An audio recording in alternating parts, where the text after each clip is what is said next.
Hi everyone and welcome back to the FantasyFootballFix.com YouTube channel with me, Tom Campbell, for another Elite 11 team reveal. We've got Craig joining us this game week ahead of Game Week 22. I should say again, guys, if you do head over to FantasyFootballFix.com, then you can get your push notifications enabled if you do want to follow the thoughts and actions of our elite managers, something I would very much encourage you to do as we approach the chip strategy period of the season, which is what we're going to be talking about in this week's video. So without further ado, guys, let's get right into it.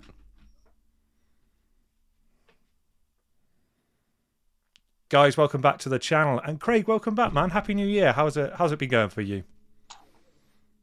Happy New Year, Tom. It's okay. The new year was good. Mm-hmm.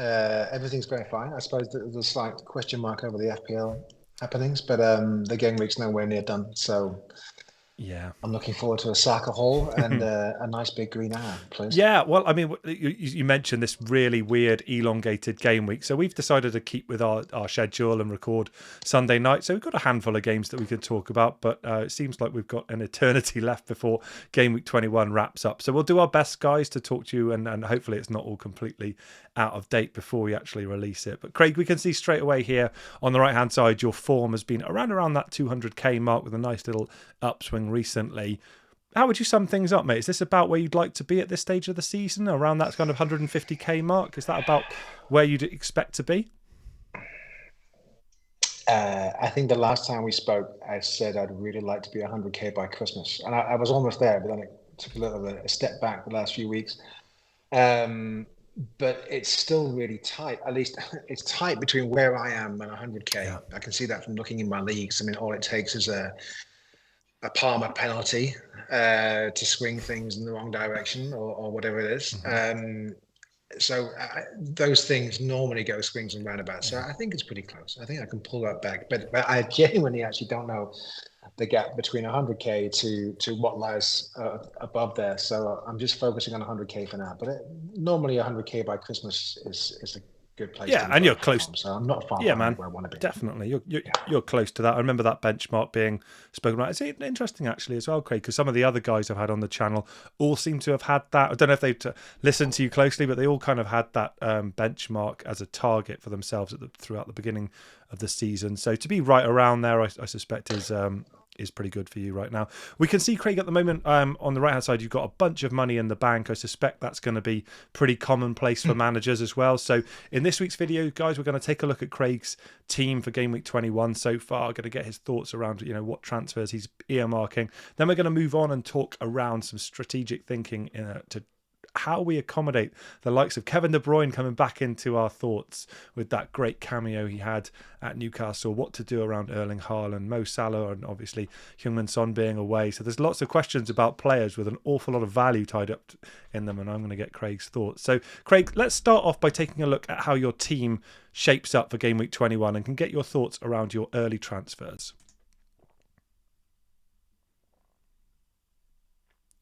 Cool. So like I say, guys, we're recording on Sunday night, and right now we can see Craig's team here. We haven't had a chance to update the points off the back of the Man United Tottenham Hotspur game here. So Pedro Porro's, I think, 6-point pointer hasn't been added yet. But I watched that game, Craig. Let's get your thoughts there initially. I mean, he picked up 6 points. He was taking all of the corners, playing more as a winger. To me, he's a pretty exciting player to own, right? Someone you're comfortable with?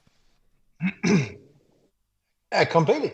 It's what I expect from Porro. No clean sheets, and hopefully some attacking bonuses, and that feeling that he could have had even more. Every time I didn't see tonight's game, unfortunately, but every time I have seen Porro, it always feels like I've walked away empty-handed because even when he does get a haul, it feels like he could have had even more. So I'm fine with that. It is what it is. I don't expect clean sheets from him. No.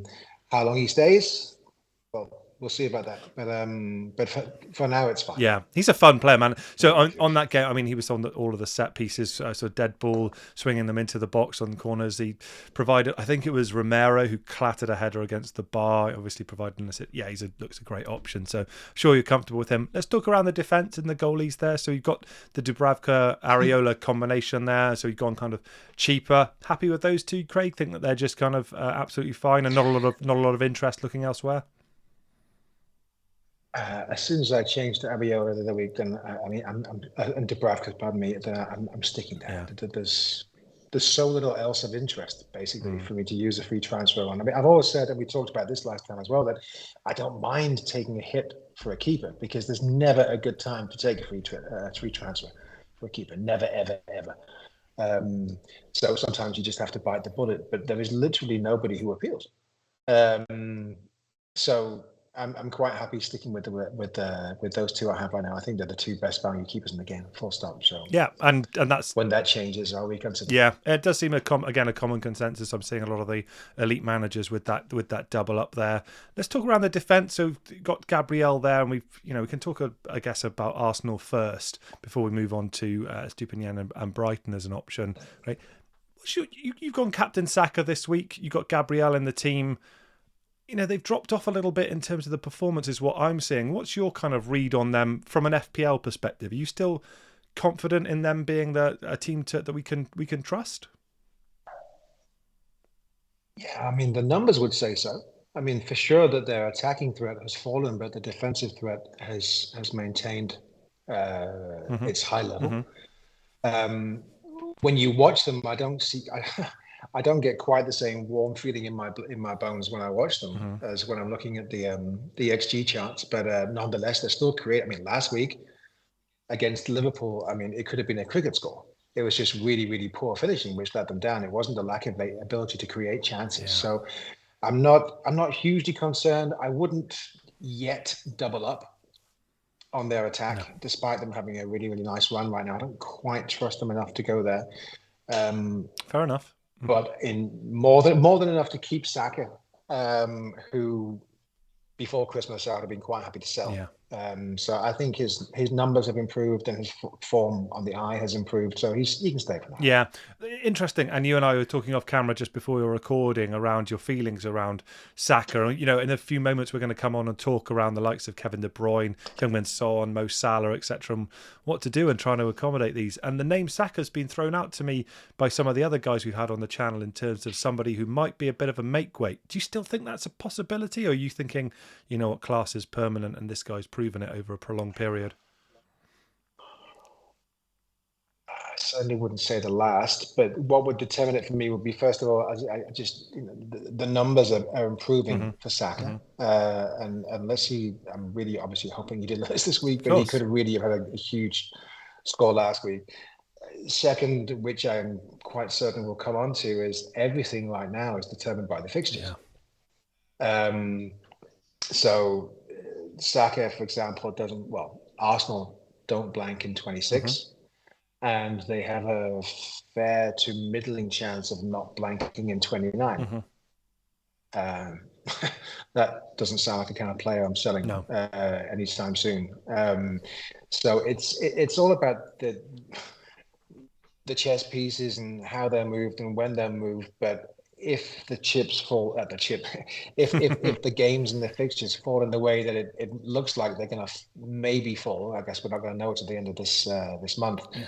Then I don't see Saka as being the main make weight for a KDB. Interesting. For me, at least. Cool. Not yet. No, I understand. And look, I mean, he's got the FPL pedigree, hasn't he, as well? You mentioned the fixtures, of course, and we'll get the clarity around the upcoming ones in terms of who blanks and who doesn't in due course throughout January, or hopefully by the end of the month, as you mentioned. So you're confident around him. Obviously, he hasn't performed yet against in the Crystal Palace home game, so we wait and see how he and Gabriel will get on that. Let's move on and talk around Estupinian. Then, Craig, was this someone who's been on your radar for a little while? I mean, on the last video when I spoke to Corey, he mentioned these fixtures and really did earmark him and talked around Pascal Gross as well. I mean, someone you've been looking at fondly for a little while, or is he? Yeah, okay.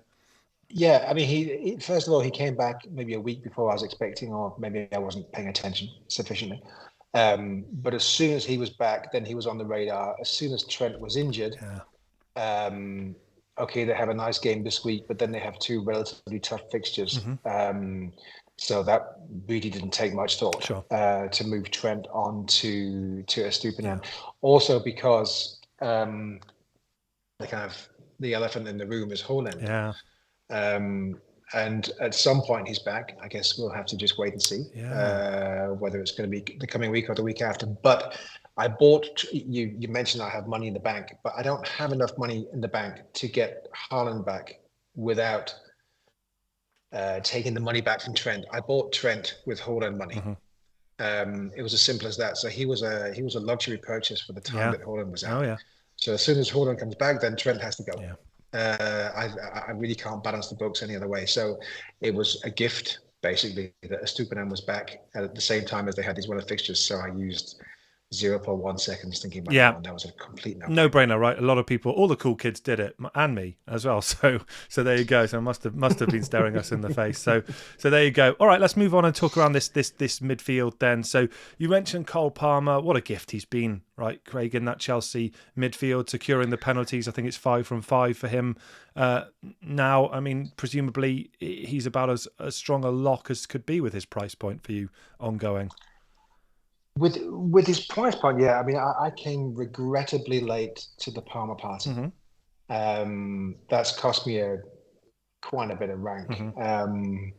He is a gift at that price, and even if you haven't, I mean, I can't believe there won't be many who haven't got him yet. But I still think at that price point, he's interesting. With the one caveat that looking ahead, he's probably going to blank in 26 and 29, so that needs factoring into the equations as you're going forward. But at that price point, he's eminently benchable. So yeah, I think he's as big a gift as you're going to get in FPL. No kidding. He's fantastic. Yeah, and look, someone who's been great over a long period. Obviously, me as a West Ham fan has been watching Jarrod Bowen perform throughout the course of the whole season. To be fair to him, playing more centrally, playing more advanced. Got this knock, this uncertainty. West Ham play Bristol City, which is close to where I live, Tuesday night actually. So might get a bit of some interest around that. But there's a doubt over him. Must be an absolute nightmare for owners because he's been so consistent, hasn't he? And I'm sure you're loath to part ways with Jarrod Bowen, right? No, couldn't care less, mate. I would be. Absolutely not. Doesn't bother. Yeah, I know you would be. But you were but I don't mind at all. I mean, he was very close to going this week. This week I brought in Foden. I brought in the stupid one with my 2 FTs. And I really, really agonised over whether I should keep Bowen or sell him for a hit, not least of which because my bench is, well, let's call it threadbare. Taylor was injured, Badiashile didn't come off the bench. So I'm relying upon Bowen to show up and get me points. Otherwise, I've got 10 players. But the problem was I went round in circles. I really didn't know exactly who to replace him with because for a hit, I don't mind a hit for somebody who's staying there for a while and who's going to pay that hit off over a period of games. But with the exception of the City players and the Liverpool players who almost certainly have a 25 double as well, there was nobody who would leave me enough cash to move to Haaland for Darwin in 22. So it was just booking in another hit. Yeah. And then we don't know who's definitely got blanks in 26 and who's got blanks in 29. So it was potentially a further hit. So it was just too many hits planning up for a speculative. It was maybe a bit too conservative looking back because it would have been Richarlison or Eze. I mean, maybe, but Richarlison scored today, of course. Look, I mean, Moyes is reliant on him, Craig. So if there's a chance that he plays that league fixture, he'll play him, even if he's not fully fit. And it's a tasty one, right? Sheffield United as well. So I can understand that as well. So we'll wait and see on him. His prospects, though, longer term in your team. How do you see Jarrod? Gone. Yeah, gone. Yeah, gone. It's really simple, and it's purely cash. Yeah. If I want to get Haaland back as soon as he's fit, which I of course do, you do. Yeah. Then somebody has to make way, and the one who's going to make. I mean, unless Saka, drops down with a broken leg in the game against Crystal Palace, then all things being equal, Bowen's the cash cow. So Bowen to Eze or Gordon is the one I've got lined up, but it will depend upon the way the FA Cup and all the doubles and blank game week permutations go by the end of this game week. But he is the player I'm almost certain will move on. Yeah, good. Newcastle have got almost certain, not entirely certain. Yeah, you can never be entirely certain, right? Especially mid game week. But I get where you're coming from. Anthony Gordon, you mentioned there as well. They've got a decent little run, haven't they? Kind of after they've had a tough period, haven't they, Newcastle? But exactly, it's a nice little run. Yes, they have Villa in there, but it's a nice little period, isn't it, for them? And he, scored again in a allegedly tough attacking fixture against Man City. So I can understand the appeal Exactly. there. Yeah. Okay. Phil Foden. Yeah, no, yeah. Phil Foden, obviously new inclusion. Man City double upcoming. Craig, I'm not going to ask you about Edison because I don't want the language on the. There's various filters I have to apply and stuff when we do. So let's move past him. But we can talk about Haaland and KDB on the next section. So let's move to these forwards then. So you've got Darwin, you've got Ollie Watkins who blanked today. Again, we were recording Sunday night, so we haven't updated that one. And Dominic Solanke, who's been terrific, right, for FPL managers for a long time this season as well. That front three, though, Craig, how are you feeling about it long term? It feels like you're already earmarking one or two changes. How's it going to shake out over the next few game weeks, do you think? There are going to be changes. It's just a question of whom and in which order. I mean, let's go left to right from the screen. Yeah. You're asking me not to swear about Edison, and then you ask me about Darwin. That's really interesting. Yeah, sorry. Yeah, he has. That's all right, mate. He has not been a gift. No. But I'm not alone in being frustrated. But it's interesting because now we're sitting here waiting for what the games will be in game week 25. And under normal circumstances, I can't understand how he's still in my team. It's just because there've been other fires to fight or other moves which made more sense. And let's see what he does, in this game week against Bournemouth. But I would like to be shot of him, except it does feel a little bit bizarre when Liverpool have a double game week coming up in 25, albeit followed by almost certainly a blank in 26, to be selling somebody who will play in that double game week and has good fixtures between now and then. So that's slightly concerning me. But if he messes the sheets again this week, then no question it's him. I got to ask you about him though, Watkins. Just before you come on to Watkins, Craig. What's that experience like as owning him? Like when you watch the game live, I've not been on it, but he's just involved in everything, right? Which is exactly what you want as an owner. But fucking hell, the just that. No, it's insane. Yeah, the chaos that comes with it. I don't know if I could stomach it. I've only seen 2 live games with him when I've been owning him this season. And it's been absolutely horrific because, as you say, what was it? I forget what Klopp called him. Chaos, something. And it is, and he creates pandemonium, usually among and just within himself. Yeah. But it's so frustrating to watch because you think, how on earth have he not walked away with a hat trick or 2 goals and 2 assists? Everything revolves around him. In that sense, it's fantastic, and it's just literally incredible that he can't convert it into points. But it's now just a long history of not converting it into points. So, so it's frustrating. Okay, Watkins. Yeah, Watkins. Talk to me about Ollie. They're different. He's not chaotic, is he? No. Yeah, he's not chaotic, no. But I mean, he's one of those that. Again, I would like to see where the 29 blanks are going to end up, but. It wouldn't take much to persuade me to stick with Assing. I could be persuaded, I put it that way, to keep Darwin and sell Watkins instead. Yeah, I see. It's a difficult one, isn't it? Like he's been super consistent, not many hauls in there, but kind of every time that we look back and actually you take the average points as we as managers do, it's like, well, actually, there's not a compelling reason to sell him in a good team competing for the top 4 when he's the kind of lone striking option there. I mean, it's hard. It feels harder to sell him. What about Solanke then? Obviously, tough fixture against Liverpool. What are your thoughts around Solanke? I think I'm more than happy keeping. He doesn't blank or doesn't seem to blank in 26. There's a double coming up, but that could be anywhere between now and the end of the season. There doesn't seem to be any particular reason to rush the replay or reschedule the Luton Bournemouth game, which was called off. So. If that double came soon, then it would certainly cement in his place. But as I guess we're going to come on to, then there are all sorts of chess pieces need moving around at different times, and some of them are quite expensive. Yeah, they are. So someone's going to have to go.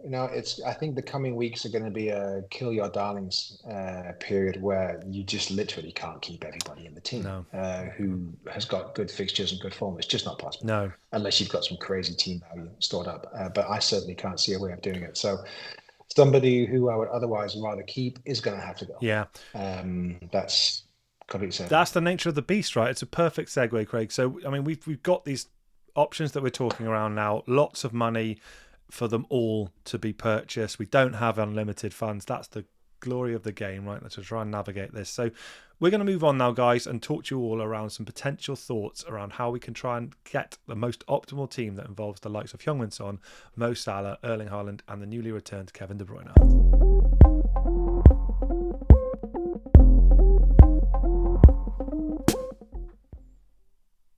So here we are then, guys. We've got on the screen here, there's no stats, there's no projections here. We've got the likes of Mo Salah, we've got Erling Haaland, the lesser spotted Erling Haaland, right? We can't seem to get a definitive answer on when this geezer's going to return and become more FPL relevant for us, but it looms large, right? The prospect of Erling Haaland. We've got Heung-min Son, of course, away on international duty as well.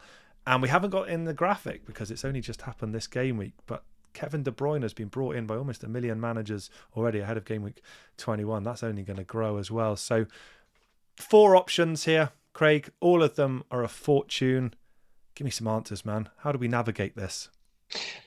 All right. Well, I'll make it easy from my point of view. You can cross Son off the list. Okay. Right away.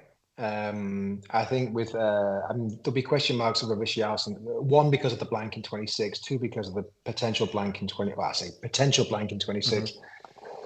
Possible blank in 29. Richarlison filling the set. I mean, he hasn't been effective anywhere near as FPL effective on the left as he has been through the centre, where Richarlison seems to be doing a decent job. Sure. Maddison is back maybe by the next game week, and I find him a much more interesting pick for Spurs. So him, I would cross off the list and say you can use that money elsewhere. Cool. So that's a definitive. And I like that. That's a cash cow. Definitive. Yeah, that's a cash cow right there. That's just not worth the money. Simple as that. Cool.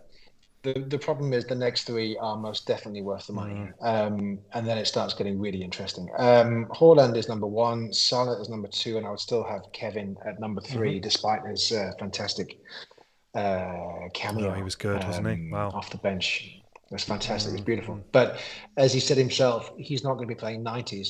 He could say, well, he doesn't need 90s to deliver a decent haul, but that's the way we normally play the game. Sure. And I'm not going to start changing it for banking upon him getting those high number of points from just 45 minutes a game or something. So I think, to be a bit boring, it depends again about the fixtures, because I did have a fiddle with my team to look at. Okay, I mean, I've kept Salah on my bench, and until Kevin's return, I hadn't planned on doing anything with Salah. Yeah. I decided I was pretty much inclined to keep him until he came back. Has that changed now, though, Craig? Yes, it has changed. Yeah, that's a little bit different after Haaland's cameo, but I'm still leaning toward, especially. I mean, they were about to lose last night, which would have been helpful toward an early return in 24 until he got the penalty in the last minute. So I'm not certain, but I am playing with the idea of Kevin for Salah for a short period of time. Interesting. Okay. Or both of them. But the problem is it involves a lot of hits. And I'm not opposed to hits as long as I know what I'm taking them for, which period I'm taking them for. And right now, until the end of this game week, and the cup ties are done and dusted, and the rest of it, then we just don't know. Well, why don't we do it? So I'm not opposed to it, but I just don't quite know how. There's an awful lot of who to drop. Yeah, there's too many unknowns right now to say definitively. So why don't we do a couple of hypotheticals? And Craig, if we say that, there's going to be a cup game upcoming for Man City. If we get the news that Erling Haaland is available for game week 22 and play some minutes, say in the cup, let's do that kind of scenario. So there's about as much degree of confidence as we can say that he is at least going to feature in game week 22. I mean, Pep never will I'm sure will never say categorically that he will start that game, but enough there that you could say he's got minutes in his legs, and Pep said he's available for selection for the Burnley game. Is he in your team for that game week? Yeah. And that's for either Watkins or Darwin, right? It's for Watkins. I think I don't imagine price changes between now and the end of the month will allow it. But I think if I did it tonight, which I most definitely wouldn't, I could do Watkins to Haaland without any required additional transfer. But I suspect that by the time we reach the deadline, now it would need to be somebody else making way, and as I alluded to earlier, that would be Bowen. Yeah, I see. moving on for Gordon or Izzy or somebody like that. And if that played out, would you be comfortable then? You'd have Phil Foden, you'd have Erling Haaland for that Burnley game as well. Craig, you wouldn't be mindful to say, I need De Bruyne as well for that game? Is that just crazy talk? Would you try and find a way to orchestrate that? Not for 22. Yeah. No, because that would be a further 2 hits. Be too many hits, right? Even if I moved Saka, it's just too much carnage. For one week for somebody whose minutes aren't close to being expected to be near 90. So I can work toward it, but I wouldn't be able to achieve it for 22. No, fair enough. Well, no, I'm telling a big fat lie. Of course I would. I could just move Salah for. Well, this is KDB. it. This is what I'm wondering, right? You could do the temporary Salah to KDB for 22 and find a way for and then bring Salah in for Saka. Yeah, absolutely. Yeah. Okay. Interesting to see that one. Yeah. That's a good point. I hadn't. Could be done that way. That would be interesting to see if that one goes that way. I mean, they did seem to click in that game. It was bizarre. There's some wonderful goals, man, in that Newcastle defeat, wasn't it? Up at all five of them were terrific. The last one especially. Yeah. Oh yeah. So it was an amazing game and some great goals. So just seeing how Pep and De Bruyne celebrated at the end, I did wonder whether or not we were about to go on this typical kind of 16-week game week winning streak for Man City now. And if so, we're going to want a pretty big piece of that pie, aren't we? Yeah, and it's tricky because I mean I have Foden, which is great. I have Haaland, and who's the third? Yeah, Bernardo is not. Won't be a defender though, will it? Craig, we can say won't be a defender. I think Corey put on our Slack channel that Kyle Walker started every Premier League game this season and has got less points than Tarkowski. I mean, you can't spend your money there, can you? Yeah, no. I mean, it's every time I just for what it's worth. Every time I go on the fix transfer planner or the other one that everyone knows that starts with R, then it always does tell me to buy Walker. And I was already pretty aware of it before Corey had shared that remarkable stat about Tarkowski having a higher number of points than Walker. It's just not. Yeah. I don't see it. But apart from KDB, I don't see a really serious third. No. City asset for me. All right, mate.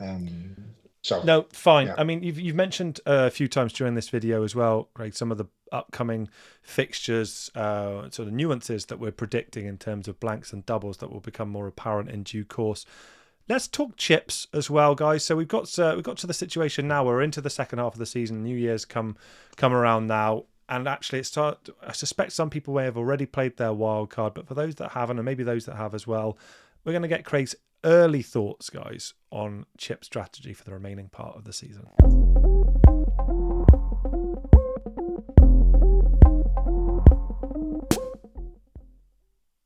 Okay, guys. So you will probably be aware that there are an awful lot of unknowns. We're still partway through Game Week 21 for a start. So, take this with a pinch of salt. But it will be time to start thinking about what to do with your remaining chips. So you've got on screen that, Craig, you used your first wild card in Game Week 8 as part of the planning around the first part of the season, which feels pretty typical of how the elite managers orchestrated that. But you've got everything else still in play. So there's a lot of chips. So we've got 5 game weeks upcoming in which you're going to be using one of these chips. So we thought it would be interesting to get your thoughts that you could relay to the viewers around your kind of early thoughts on how you're seeing these playing out. And you can caveat it as much as you like. It's just a kind of indicative steer at this point. Yeah. All right. Let's start with what we've known from the very beginning. Yeah. And what we've known from the very beginning is that we're almost certainly going to have the usual double game weeks in 34 and 37. But the fixtures don't really look fantastic in 34 or 37.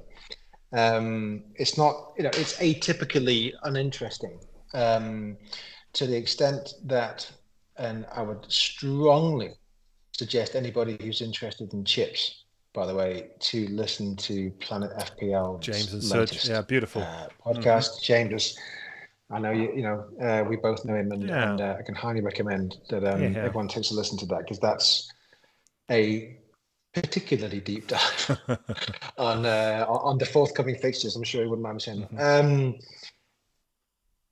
So 34, 37 are unusually uninteresting in the sense of could you have could you have wildcard a team which could cover you both for 34 and 37?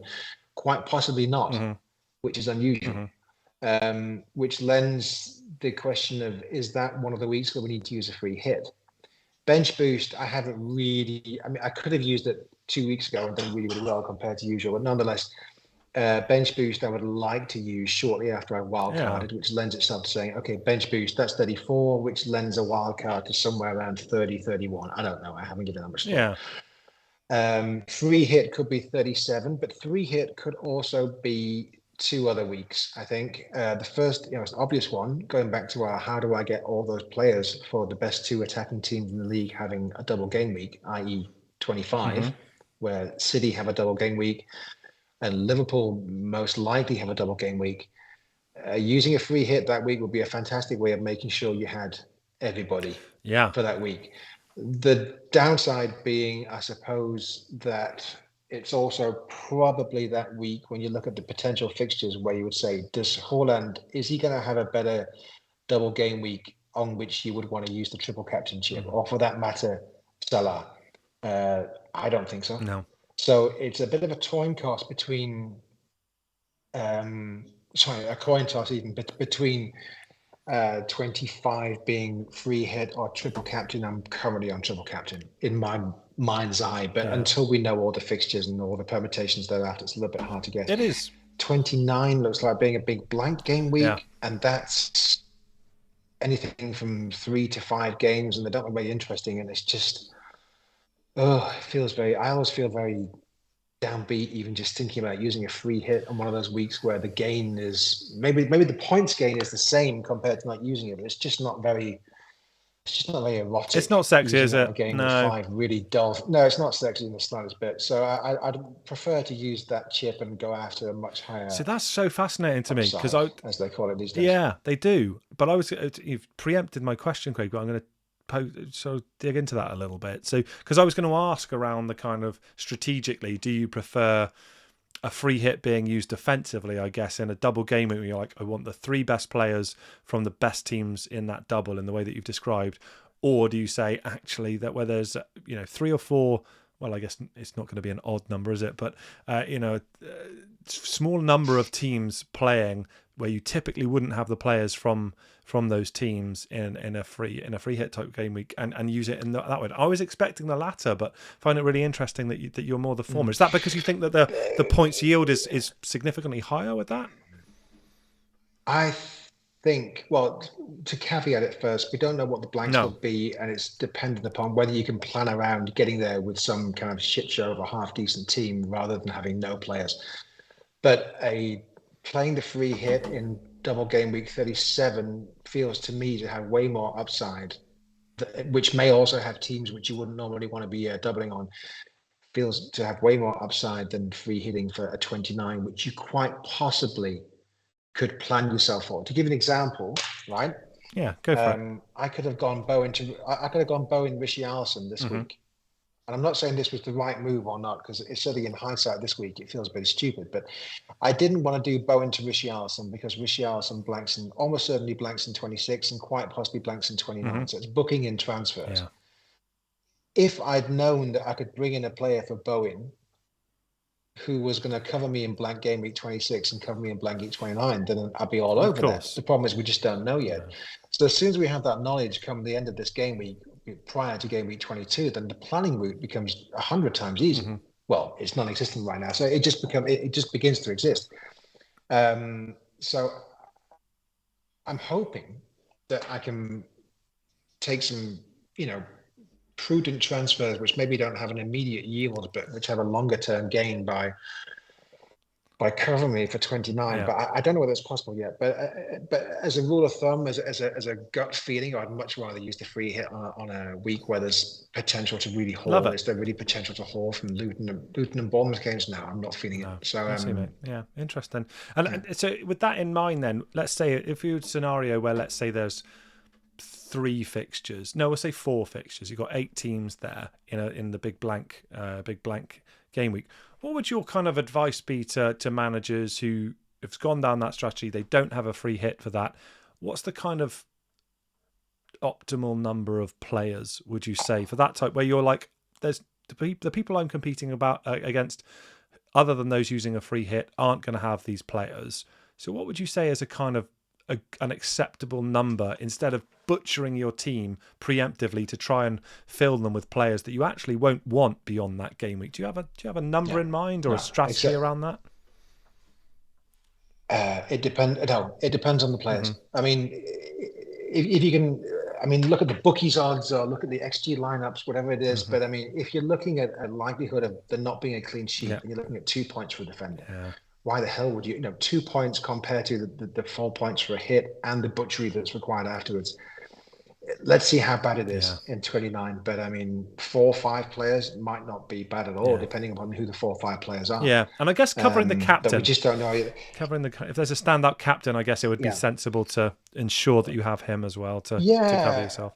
I mean, as it stands right now, again, if we film this in a week's time or 10 days' time, we know a lot more. But as it stands right now, the one who jumps off the page when I'm looking at it, who might have a fixture in 29 and would be lovely to have an excuse to buy, especially if you have Darwin, would be Tony. Yeah, good, interesting pick, yeah.